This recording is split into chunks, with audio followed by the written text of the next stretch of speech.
Maayong gabi sa atong tanan ng mga kapaglaom nga nagasunod niya atong programa takna sa pagtuon niyata sa pagtuon sa lesson 4 sa atong leksyon niini nga simanaha ang uluhan ini God is passionate and compassionate. Sa makausa atong gipasalamatan ang Ginoo ni talagsaon kayo nga higayon nga makig-uban sa inyo sa atong nga programa dinhi sa takna sa pagtuon.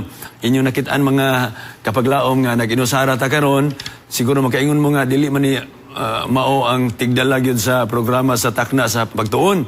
Ang usual ginato makitaan si Pastor Elvin Salarda o si Pastor Roxy Joy Pido.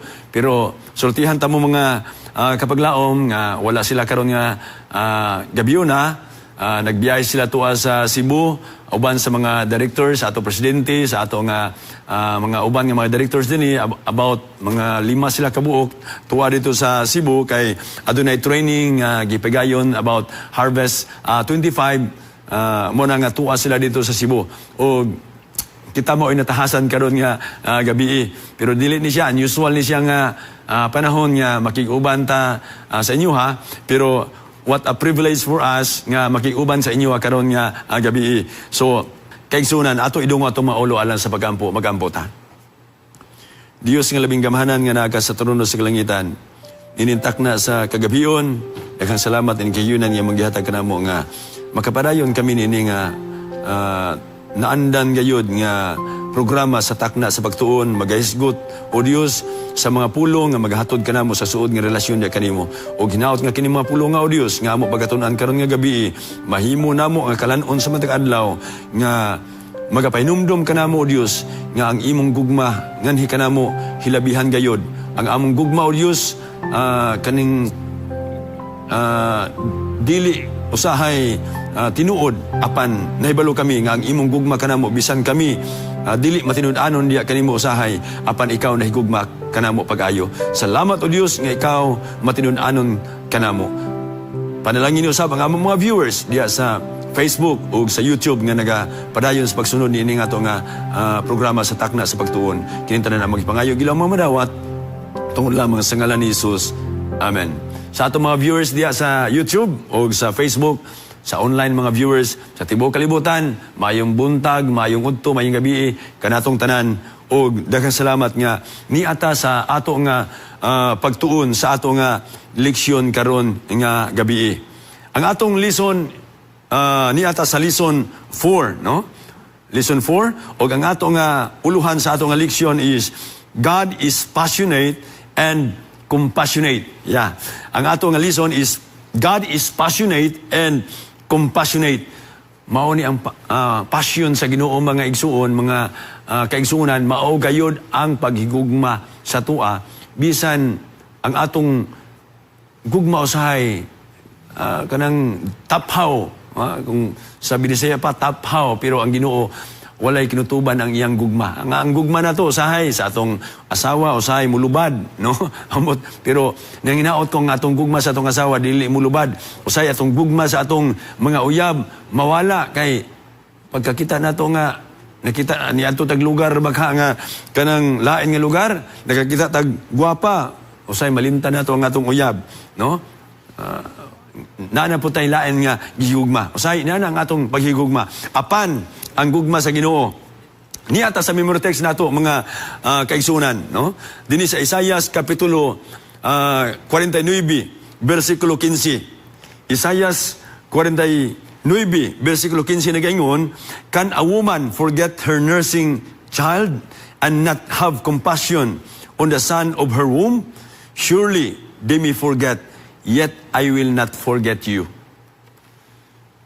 Malimot ba ka ang inahan bagha no nga sa iyang gipatutoy o sa iyang giatiman nga anak? Apan mao ni ang gisulti sa balang kasulatan mga kaigsuonan, no? Nga dili can a woman forget her nursing child and not have compassion on the son of her womb? Surely, siguro surely malimot sila. Meaning to say, malimot gid ay. Kay gingon mas Biblia, no? Yet I will not forget you. Nagaingon ang Ginoo, dili gyud tamo kalimtan. So, kung ato lantaw ang ato ang leksyon karon nga simanaha mga kaigsunan, God is moved physically and emotionally with profound compassion for His people. It is His passion, it is His compassion sa matag usa kanato, no? Our passionate and compassionate God is vividly presented in Scripture with parenting imagery. So, ang gugma sa Ginoo mga kaigsunan, gipakita dinhi sa usa ka kanabitang gugma sa ginikanan ngadto sa ilang mga kabataan. God's love has a strong emotional and effective aspects similar to parental love. Amo giguma ginato pag-ayo ato mga kabataan, di ba? Makaingon bitaw ko nga usahay ato mga kabataan layo kay sa tuwa, pero grabe gyud ang atong pahigugma sa ilaha. Na ako'y duha ka buk mga bata, duha ra gid ang gipiyal sa Ginoo sa mo ang mga kabataan, pulos babae. One time nalayo sila, no? Nalayo sila, adto sila layo nga dapit, gawa sa nasod. Pero abi ninyo, ang akong pag-ampo ngadto sa ilaha, di gyud mabasa-basa. Kanang iampo pagtulog, usay makamatag tungong gabi, iampo na po sila. Pagmata sa buntag, iampo na po sila. Worship time, iampo yun sila. Di pa matagbaw sa pag-ampo, nga giampo sila. Tawagan pag yun. Mauna ang atong paghigugma ngadto sa ato nga mga kabataan. Og I know nga ang inyong gugma, siguro, grabe yun ngadto sa ato nga mga kabataan. Ngano kaha nga, grabe man ang atong pahigugma ngadto sa atong mga kabataan, no? The Hebrew word for compassion depicts a womb-like maternal love. Kanang gipa santop kuno sa ginatawag nga womb-like maternal love, emphasizing a mother's compassion toward her child. Ginigisgutan ang may tungod sa gugma sa inahan or compassion sa inahan ngadto sa iya nga anak, no? Anong gi-emphasize ko din sa ingon din. Similarly, God shows tender affection and compassion for His people. Ang gugma kuno sa Ginoo gikumparar sa gugma sa inahan ngadto sa iya nga bata, no? Wala gid gibutang a father's compassion ngadto sa iya nga anak.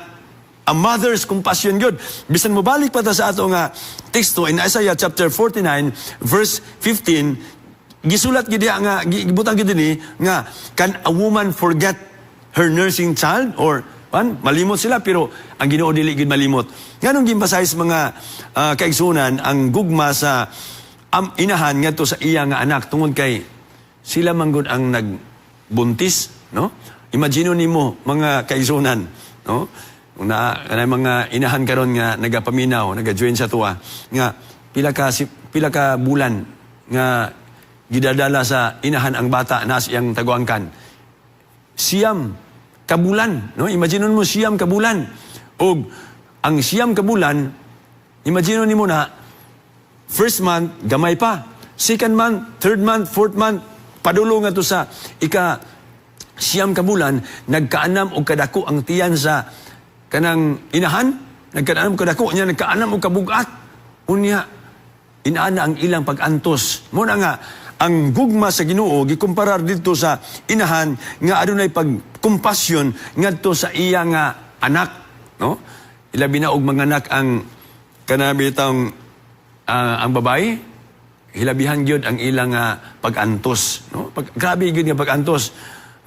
Mo bitaw nang inginan og kanabitang ang kung umanakay na gani ang babae kay nagbuntis, umanakay na, magbati na sila. Sa una nahibulong gyud ko ngano man nga gingan naman ni og magbati. Akong nahibaluan mga kaigsunan sa diya nga ang akong firstborn, no, nga anak, akong eldest nga anak nga babae, gianak siya. And I was there. Na ako dito sa diha nga gianak ang ako nga una gyud nga anak. Labi na kay lisod kayo ang panahon natong panahon na kay wa pa ko sa tarong kayo nga trabaho, wala pa ko nagsulod sa distrito. Liman pa nya akong sweldo, purting gamaya. Abin niyo bisag di mo mangutan ng mga kaigsunan, ang akong giandam atong panahon na pagpanganak sa akong asawa, 500 pesos ra gyud, no? 500 pesos. O kanang 500 pesos, igo ra gina bayad sa mananabang. Mao na nga nangita kog mananabang, ako siyang patabang nga manganak ang akong asawa. And during sa iyang pagpanganak na ako gyud presensya gyud ko. And I saw my wife sa diha nga nanganak siya. Og nakita na ako nga sa diha nga miutong siya, mga kaigsunan, mga kapaglaom, miutong siya. Dito na ako na-realize nganong gitawag ang kanang babae nga muanakay og magbati kay bisag unsa ka gwapa ang imong asawa, magbati gyud ang iyang naong. bati murag ikumot ang naong sa imong asawa. Bati gyud kayo. Makaingon ko nga. Ingon ko nga, di na ako ni pa ko utro kay purting luuya gyud sa babae gyud sa diha nga mga anak. Ano? Muna nga hilabihan gyud ang ilang kanabitang pagpangga ngadto sa ilang anak. Sa anak yun. Kung doon na may labaw mga isuon nga, kuhan yun, ang pagpangga sa inahan, grabe yun. Pero, di po natin, i-consider po nato ang amahan kay, usay, grabe yun ang pagpangga po namo sa among mga kabataan. So, kini siya nga, leksyon nato, karon nga, simana, din sa ato nga leksyon, ang gugma sa Ginoo, God shows tender affection and compassion for His people. So, God loves us deeply. Ang Ginoo, hilabihan gayud ang iyang gugma sa tuwa. When we understand this idea about God's love, we can learn some beautiful Bible truth. No? So, but we always must remember that God's love is not the same as our love. Hinumduman nato mga kaigsunan nga ang gugma sa Ginoo is not the same sa atong gugma. Nga naman, ang gugma nato usay taphaw. Ang gugma nato sa asawa usay malimtan or madugangan baka or mawala ang atong gugma sa asawa, sa bana o sa mga kabataan. But the love of God, ingon dinhi nga ang iyang gugma, ingon dinhi ang gugma sa Ginoo is perfect. Perfect. Our love is human, but God's love is perfect. May perfect mga kaigsunan, dili gina siya mausab. Walay lain makalabaw. Absolute perfection ang gugma sa Ginoo ngadto sa iya nga mga katawhan. So, kung ato tanawon dinhi sa ato nga Sunday nga lesson, more than a mother's love, no? Ang gugma sa Ginoo is more than a mother's love. The most important love in our human experience is a parent's love for a child. Sulti din sa ato leksyon nga ang pinaka-importante kuno nga gugma sa tawhanon kuno nga eksperyensya is ang gugma sa ginikanan ngadto sa ilang mga kabataan. O ang Biblia, the Bible often uses the parent-child relationship as a word picture to show God's amazing mercy and love for the people. So, this word picture shows that God's mercy is much more powerful than the deepest and most beautiful human love we can feel. So, unsa man siya nga klase nga gugma, mga kaisunan, no? Unsa man siya nga klase nga gugma. So, kung ato tanawon ang ato nga memory text sa Isaiah chapter 49 verse 15, mauni ang gugma sa Ginoo nga walay kinutuban. These verses show us that God's love the same as a parent's love as ngadto sa ilang mga kabataan. We are God's beloved children. Kita mga anak ta sa Ginoo. Yata mga anak. And God loves us the same, mga kaigsunan, ngadto sa mga maayo nga mga amahan, maayo usab nga mga ginikanan sa ilang paghigugma ngadto sa ila nga mga kabataan. So ang Isaiah chapter 49 verse 15 nag-explain nga a mother may forget her baby. Ang inahan makalimot sa iya nga anak or forget the child who came from her body, no?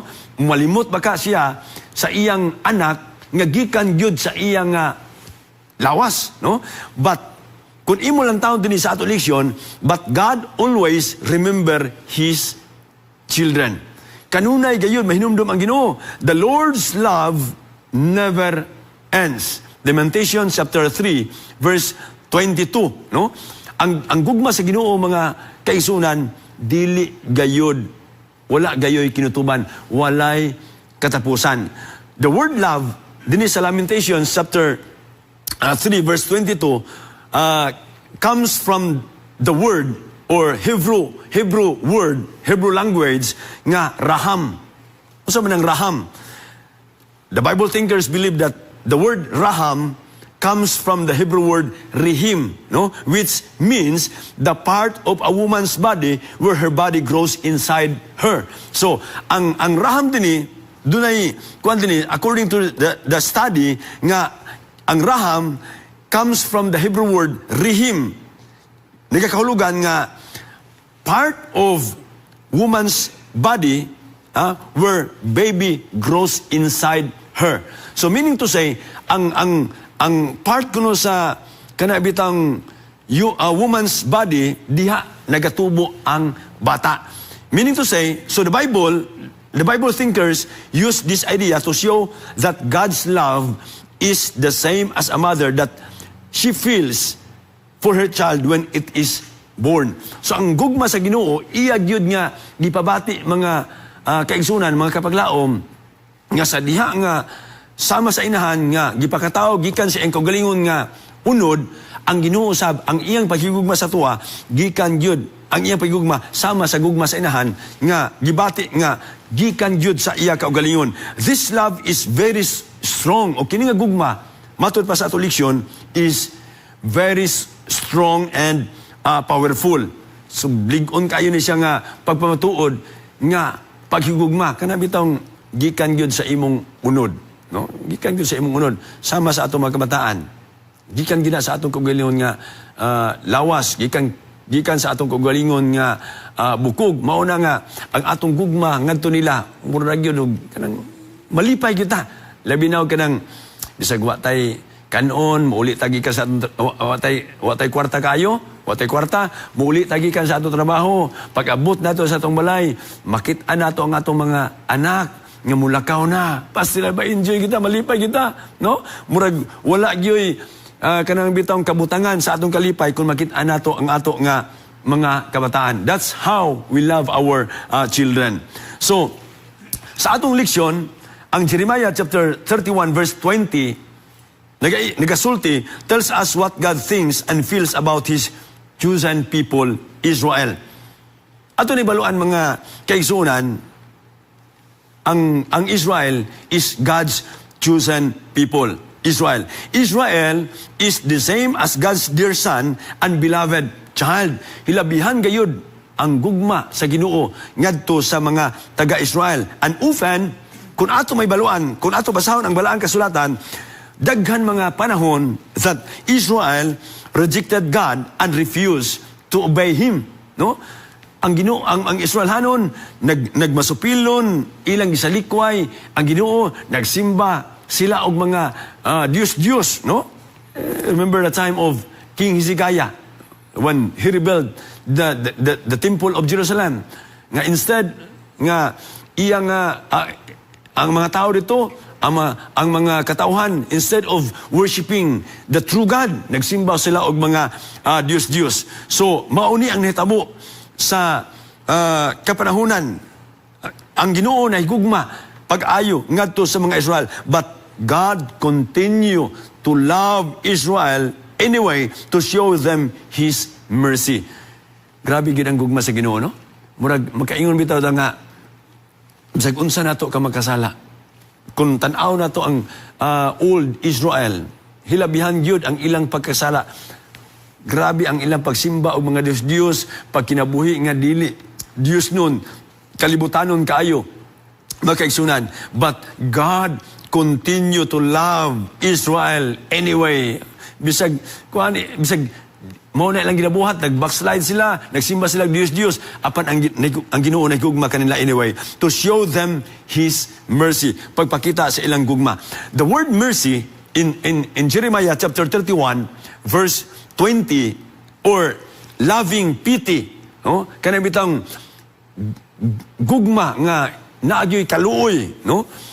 In this verse comes from the word that is used for God's love, raham, no? So kung mabalik tayo diri sa kaning Lamentation chapter 3 verse 22 nga ang gigamit nga Hebrew word sa gugma sa Ginoo ngadto sa mga Israelites is Raham, no? Raham or Rihem means tungod kay sama sa inahan nga ang iyang anak gikan sa iyang lawas, ilabihan ang iyang pahigugma ug mausab ni ang pagbati sa Ginoo, gugma sa Ginoo nga daw parta sa iyang kinabuhi, mga kaigsunan, mga kapaglaom. So the word mercy or loving pity in this verse comes from the same word that is used for God's love ngadto sa tao, Raham, no?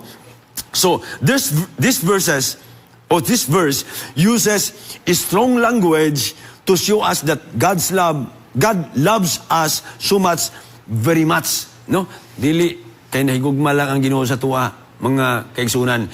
His love is very much more than we can imagine in our minds. No? Kung naguna-una ka karon mga kaigsunan, mga kapaglaom nga ang gugma sa Ginoo daw nang ordinary lang. Dili ang gugma sa Ginoo is kuan gyud, is not ordinary. More than we can imagine, no, in our minds. God's love for His people didn't stop when they refused to obey Him or broke His law. Ang gugma sa Ginoo wala na undang sa diha nga kana bitawng ilang gireject ang Ginoo. Ang gugma sa Ginoo ngadto sa Israelites wala naundang sa diha nga ilang balibaran or wala nila tumana ang sugo sa Ginoo. Ang gugma sa Ginoo nagapadayon. God continues to love His people anyway. Ang gugma sa Ginoo, mga kaigsunan, mga kapaglaom, nagapadayon. Kung doon nabitaw tayo mga kabataan, dili man nato inyo na itong mga bata nga kanang imo nang gibuhat, di na kahigugmaon. Ha? Dili, no? Atong mga kabataan, bisa dili man, tungod sa grasya, sa Ginoo mga kaigsunan, dili man buluyagon atong mga anak, siguro. Atong mga anak, dili mga buluyagon. Pero kung doon na manggali buluyagon, ibabati sa ila ang gugma sa Ginoo. Diha ngadto kanila. Dili tungod kay buluyagon na kay sila, ang atong gugma sab sa ila mawala, no? Usahay siguro, doon natin hindi siya nga mabawasan ang atong gugma nato nila. Pero ang gugma sa Ginoo, mga kaigsunan, mga kapaglaom, dili gayud mawala. Mo ni ang gugma sa Ginoo. So, mo ni in this verse sa Jeremiah chapter 31 verse 20, ang gugma sa Ginoo is Raham, nga wala gayoy walay pagkabugto, mga igsoon. So, muanhita sa Monday nato nga leksyon, gut-wrenching love. Gi-emphasize diri, the book of Hosea shows us God's love for humans. Ang libro sa Hosea, mga kaigsunan, mga kapaglaom, sa previous nato nga lesson, ato naman ni siyang na isgutan kaning about sa kinabuhi ni Hosea. Who was Hosea? He is a prophet, he's a preacher. Mga kaigsunan, nga naminyo og usa ka harlot. God commanded Hosea. Ang Ginoo misugo ngadto kang Hosea, go marry a woman who has sex with anyone she wants. Muadto ka, magminyo kag babae nga nakighilawas sa bisan kinsa. Murag grabe Ginoo nga mando sa Ginoo, no? Make children with her and do this. Magminyo ka sa iya, because the people of the land are like the same as that kind of wife. So, kung ato tanawon din ang Hosea chapter 1 verse 2, gihulagway mga kaigsunan, mga kapaglaom, nga ang Israel o ang asawa ni Hosea nga si Gomer, gikumparar niya ngadto sa mga Israelites. Remember, the wife of Hosea is Gomer, nga usa ka harlot. Og ingon ang Ginoo, makigminyo ka ngadto niya and make children with her. Makigminyo ka siya bisan tuod og inana siya, because the people of the land are like and that kind of wife sama sa mga Israelites. So they have not been faithful ngadto sa Ginoo. Ang Israelites, mga isuon, had not been faithful many times, siguro dili from the beginning, but many times dili sila faithful ngadto sa Ginoo. Kung ato lang taon ang istorya ni Prophet Hosea ngadto sa iyang asawa nga si Gomer, Gomer is not faithful ngadto sa iyang husband nga si Hosea. Remember, Hosea, a preacher, a prophet, mga igsoon, pero ang iyang asawa, a harlot, nakig-uban ngadto sa mga kanabitang mga lalaki, matag adlaw lahi ang customer. Imagine nimo. Ako pastor maging ko mga kaigsunan, pero siguro murag di ko kapasalig nga akong asawa makit-ana ko nga makig-uban og lain unya maanakan og lain. Pero kung inyo makit-an dinhi sa ato nga leksyon, if you look into sa Bible, sa istorya ni Isaiah, hilabihan ang iyang gugma ngadto sa iyang asawa nga si Gomer, nga bisag naanakan usa, duha, tulo mga kaigsunan, mga kapaglaom. Pero grabe gyud ang iyang gugma. Iya gyapon gidawat ang iyang asawa nga si Gomer. Pagkaanak sa primerong anak, siguro paglantaw ni Hosea ngadto siyang anak, moingon siya nga, ako ba kaning anak? Dili. Kaya nakita man ako ni si Gomer dito sa nightclub. Lahi man to. Buntag na nag-uli. Kadlaw na. Nabuntis pag-uli. Dili pag-uli nabuntis. Indalungran nabuntis. Unya ng anak. Pagpanganak. Paglantaw ni mo. Sa ba ka ni?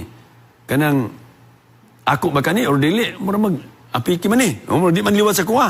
Pero anyway, nahigugma pag-ayo si Hosea ngadto kang Gomer, mga kaigsunan. So, ingon din kini sila gikumparar sa ang Israel gikumparar ngadto kang Gomer sa istorya sa kinabuhi ni Hosea. Ang sa ulahi mga kabaglaom, in Hosea chapter 11 uses a different word picture to show God's relationship with His people. And Hosea uses the word picture of a loving father. No? Ang Biblia nagasulti that Hosea uses the word picture of a loving father. Kung ato basahon ang Hosea chapter 11, 1-9, unsa may basantob dini, how does the word picture in these verses helps us better understand how much God cares for His people. The book of Hosea uses the word picture of a parent love for a child to show us God's love. So, kining libro sa Hosea, mga kaigsunan, mura ni ang kanabitang, mura naglantaw bitaw ka og teleserye, no? Kasi gimantag panglantaw og kanang salida bitaw, nga, murag salida ba sa sugilanon sa usa ka tawo nga nakaminyo og babae pero nanganak pero iya gyapon nga giangkon, no? Giangkon gyapon niya.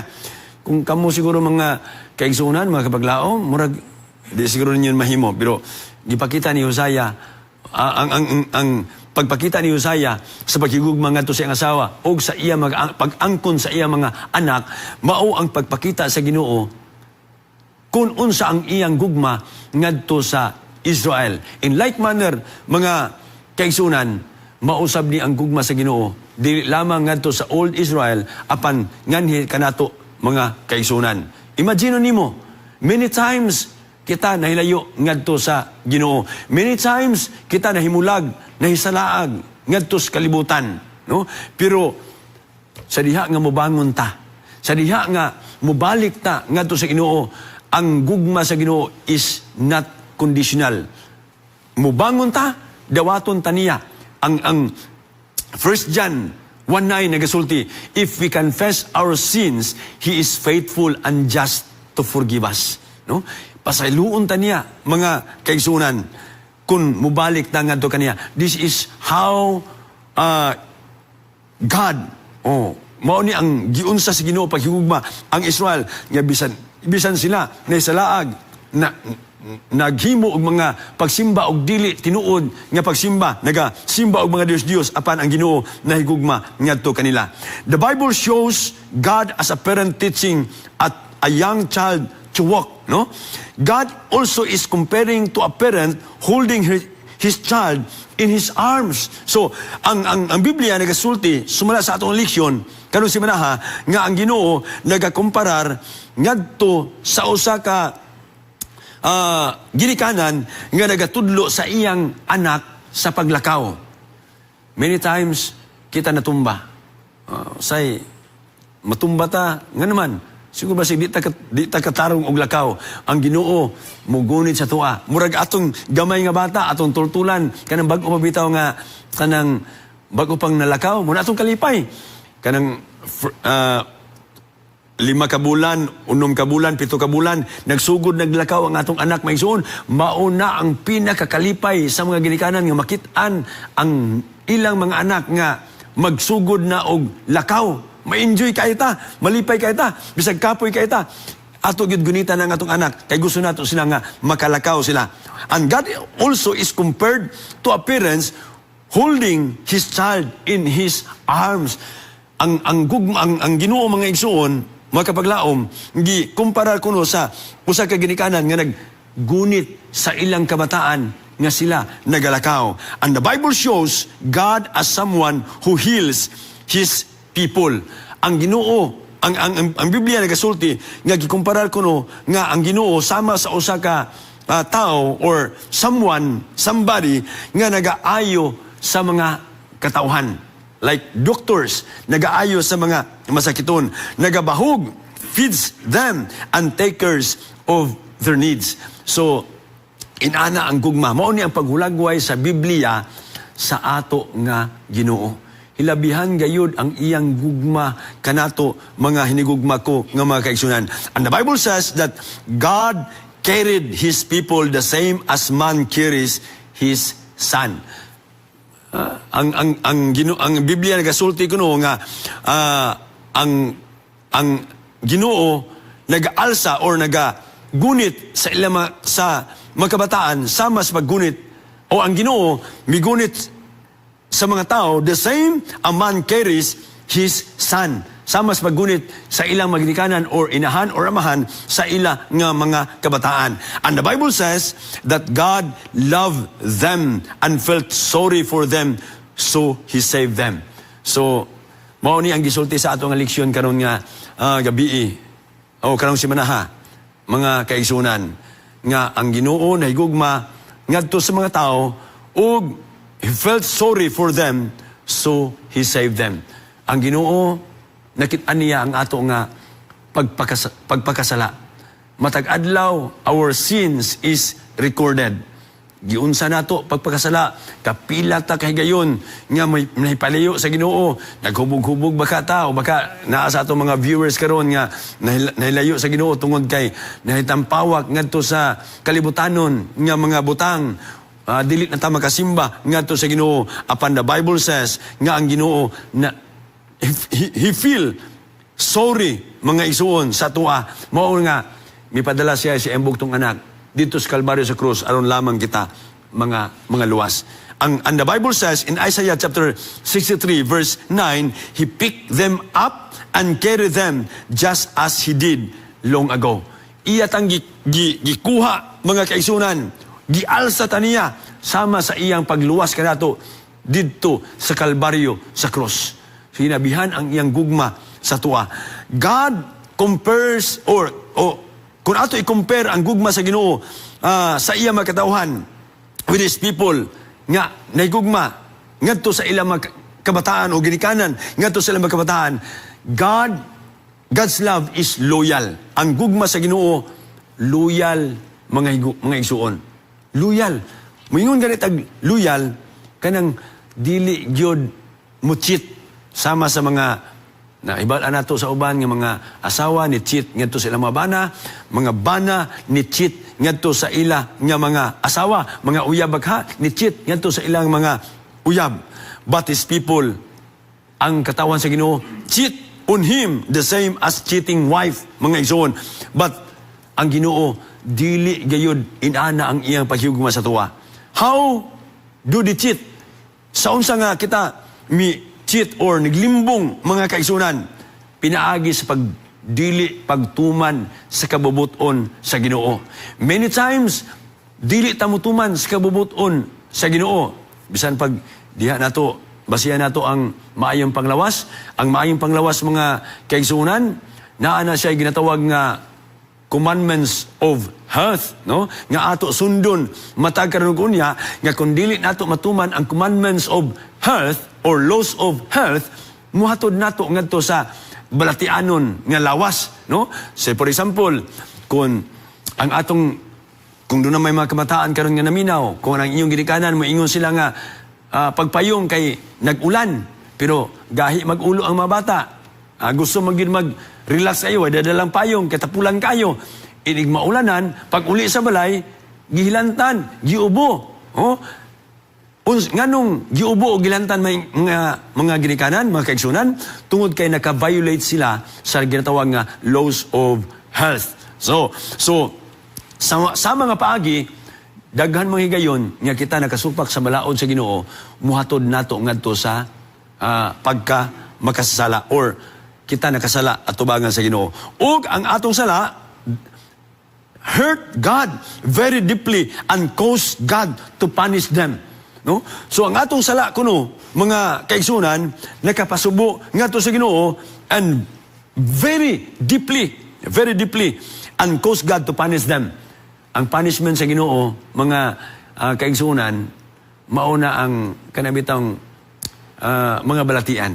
No? Kung makasalatas balaod sa Ginoo. Remember, sa daghan nga sa ministry ni Jesus Christ, dinhi sa kalibutan, of all His ministries, pag-ayos sa mga masakiton, remember, sa pararatiko nga gituntun dito sa atop, kay purting punuan na gikayo, duwa na gihigayon agi sila, di sila makasulod, pero gusto sila nga maayo ang paralatiko, gituntun sa ibabaw, paubos, agi ka sa ibabaw, paubos, gituntun paubos, o naghangyo nga ayuhon, giayo ni Jesus Christ, o unsay giingon ni Jesus Christ, go and sin no more, no? Lakaw ka, og ayaw na, og pagpakasala. Kaya ang ato di ang sala, mga kaigsunan, ang ato di ang balatian di ay resulta na sa sala nga ato nga ginahimo. So, ingon din nga ang atong sala muhatod nato ngadto sa mga balatian or baka He will punish sin and evil when necessary. But God's love is both fair and filled with mercy. Being fair and showing mercy are behaviors that work well with each other. So, mga hinigugma ko magkaisunan, ang atong leksyon karong simanaha, nagapainomdom kanato sa dako kaayo nga gugma sa Ginoo ngadto sa iya nga mga katawhan. Ikumparar niya ang iyang paghigugma ngadto sa paghigugma sa ginikanan ngadto sa ila nga mga kabataan. Naluoy siya pag-ayo sa tuwa mga hinigugma ko nga mga kaigsunan. So to wrap up with sa ato nga lison karon nga kagabion, kung ato ni iplikar sa ato nga kaugalingon, no? In His passionate and compassionate love, God invites us to be like Him. Ang Ginoo nag-imbitar sa matag sa kanato nga mahisama kita ngadto kaniya. In our compassion towards others, sa atong kaluoy ngadto sa uban, we need to be considerate of the people around us and be purposeful as a church about actively caring for others. Nang hinaot ko mga kaigsunan, nga ang ato bitaw nga kanang buluhaton as a church, mahimutang compassionate ngadto sa uban. Naibalo ko nga ang ato mga iglesia na atay mga care group ministry. Unsa may purpose nga nung nag-create man ta og care group ministry. Tungod kay gusto nato nga mahimong panalangin ngadto sa uban. Mahimot makatabang ngadto sa uban. Dunay nanginhanglan, walay bugas, walay kanunon, tagaan nato sila og bugas. Walay sudan, tagaan nato sila og sudan. Dunay nagbalatian, adtuan nato sila, dalan nato sila og tambal. O baka kung nagkinahanglan nga dadon nato sila sa ospital, ato silang dadon sa ospital. Mauni ang kinaiya ni Jesus Christ. He is compassionate and passionate sa iyang paghigugma ngadto sa tuwa. So, hinaot ko nga karon nga gabi sa ato nga panagtuon, muhatod ni siya nga kita mahimong labi pagyod nga sama kan Jesus Christ.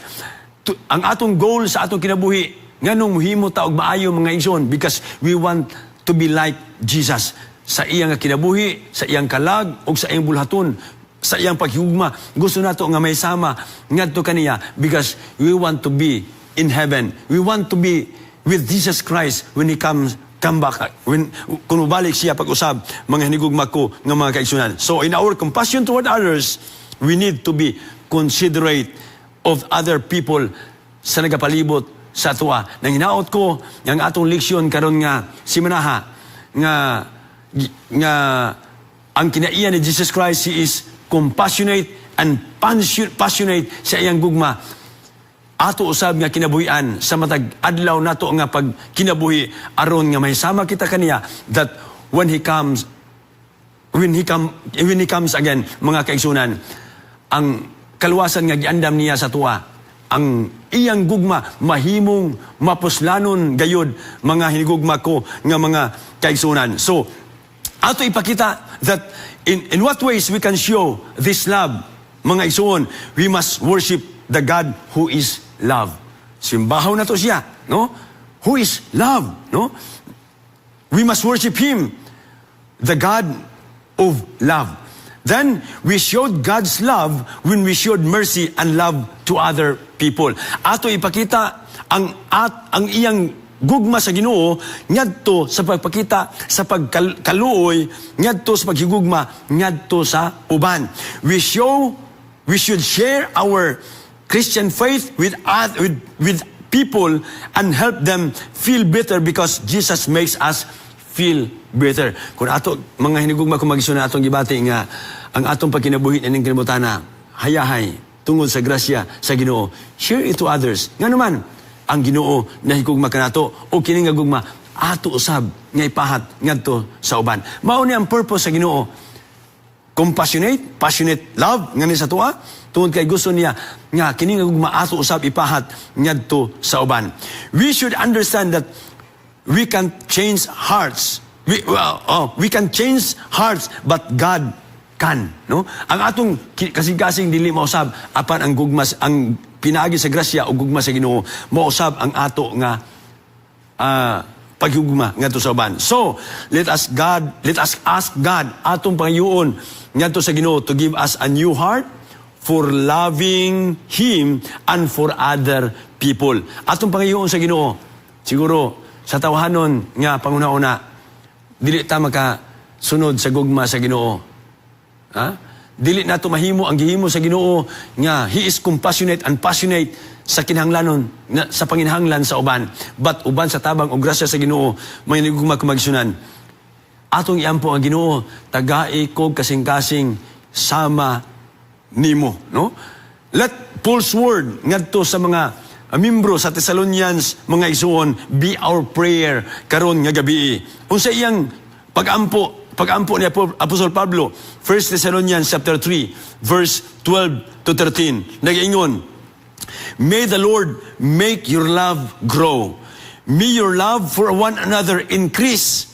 May it also increase for everyone else. May it be just like our love for you. May the Lord give you strength in your hearts. Then you will be holy and without blame in the sight of our God and Father. May that be true. May that be true when our Lord Jesus comes with all His holy ones. Mauni ang pag-ampo ni Apostol Pablo, mga nigugma ko magisunan, ug mausab ang atong pag-ampo alang sa matag usa karon nga gabi nga kini nga gugma mutubo, kini nga gugma mo increase, mga nigugma ko magisunan, ug kini mahimo nga panalangin ngadto sa uban. Ang atong pahigugma ngadto sa atong isikatawo, sa atong silingan, ngadto sa mga tawo nga nagapanginahanglan, atong ipatubo, atong ipauswag kay kini nga gugma o kini nga kinaiya, mauni ang kinaiya nga gusto nga ihatag sa Ginoo alang sa matag usa ato bagabuhaton. Kinaiya nga mauni ang atong ticket padulong ngadto sa langit ang paghigugma ngadto sa uban as God loves us very much. Dili lang ang Ginoo gugma niya nga very much gayud ang gugma sa Ginoo sa tuwa o kini nga gugma ato ipakita ngadto sa uban. So nahinaot ko mga hinigugma ko mga kaigsunan nga ang atong leksyon karong simana ato gayud nga ibutang sa atong unaw kasing-kasing unsa ang gugma sa Ginoo sa tuwa o kinigugma ato ipahat o kinabuhian sa matag adlaw. Nintaknas gabi yun atong gihangyo ang makaigsunan sa pagdungo sila mahulo alang sa magampo ta. Diyos nga labing gamhanan nga naka sa trono sa kalangitan. Daghang salamat o Diyos sa pagpasanto sa among nga leksyon about your compassion and passionate love ngadto sa imo mga katawhan.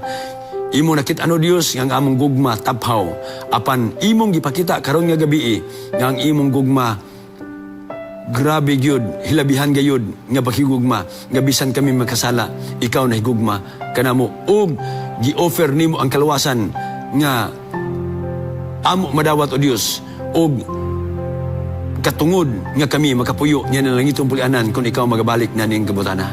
Panalangin niya ang amo ang mga viewers nga nagatanaw karon sa Facebook, nagatanaw diya sa YouTube, ihatag kanila o Dios ang paghulagway or nga ila dawaton o Dios ang imong paghigugma o kini nga paghigugma nimo nganhi kanamo ug ngadto kanila Ginoo magahatod kanamo sa pagkamatinud-anon sa among gugma nganha diya kanimo sa pagtuman sa imo nga kabuton. Salamat ikaw nagatubag sa among pagampo kinita na magpangayo gila among madawat tungod lamang sa ngalan ni Hesus. Amen.